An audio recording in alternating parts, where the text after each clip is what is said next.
Hi, I'm Joan Newcomb, and today's morning musings is Divine Interventions. I'm doing a series of daily morning musings, and I'm using posts from my blog, Adventures in Density and Effort, as inspiration. Now, I wrote these articles a while ago, so if I come across anything that is outdated, I will interrupt myself and give you the most recent information. And also at the very end, I will do a summary and put it in the context of what's going on in life today. And also, I have some special offers, so watch through to the very end to find out what those are. Divine interventions. Cameron Diaz was once asked about the ending of a relationship that she'd had, and she said, "I don't have breakups, I have divine interventions. Much of my life since age 14 has been self-directed, and yet at times certain things will occur that totally send me on a different path. Psychiatrist deciding at age 16 I should not live at home. A boyfriend getting hit by a car at age 19. Scheduling change at work that led to total burnout at 35. The discovery of a secondary addiction in a relationship at 38. All things that were outside of my control were contributing to a final straw, and shortly afterwards, my world transformed." I think about how this relates to free will versus divine will. Free will gives us the ability to create our reality and to use law of attraction to manifest what we desire. However, I notice that my manifestations are effortless when my personal will is aligned with my higher will. When I'm in tune with the infinite, then I'm in agreement with this higher will. I want what it wants for me. When I'm trying to manipulate or control my surroundings, make things better because they currently suck, it's more like I'm spinning my wheels in the mud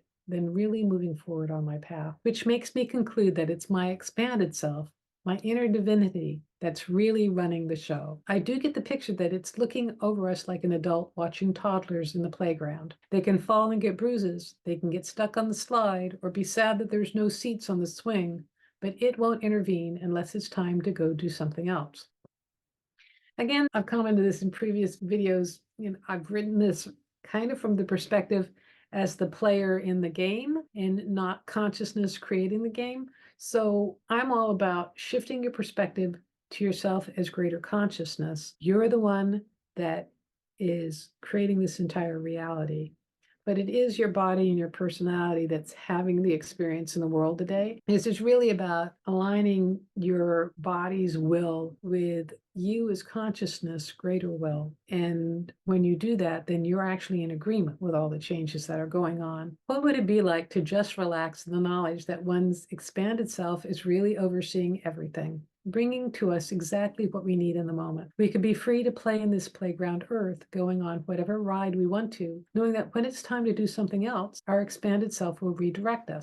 What would it be like to just relax in the knowledge that as consciousness, we really know the bigger picture, even though we're not seeing it in the moment? And we can be free to just play in this playground, because Earth is really a playground, and go on whatever ride we go on. And when it's time to do something else, as consciousness, we will create a different change. Instead of having to struggle to pay the mortgage or resolve your relationship with your mother, what if you did what you felt motivated to do in the moment, and trust that if you were to do something else, you'd be doing it? Big invisible hands would pick you up and put you in another part of the playground. The phone would ring and your mother would be morphed into someone really nice to talk to. My mother was always someone nice to talk to, so I don't know who I was really referring to in that moment. Back to the blog post. I see this world as a virtual reality game for an infinite consciousness wanting the experience of being the opposite of what it is. Each of us is that consciousness, and whatever we're doing or being or feeling is providing great enjoyment and pleasure for our expanded self. We can't make mistakes or do something wrong because it's all part of the game. When you relax into this awareness,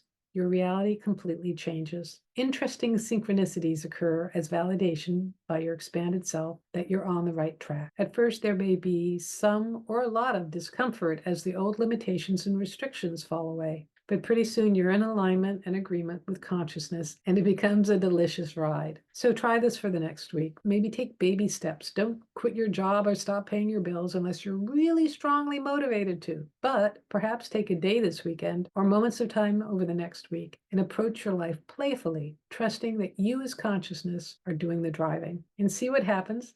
And you might find yourself having a lot of fun.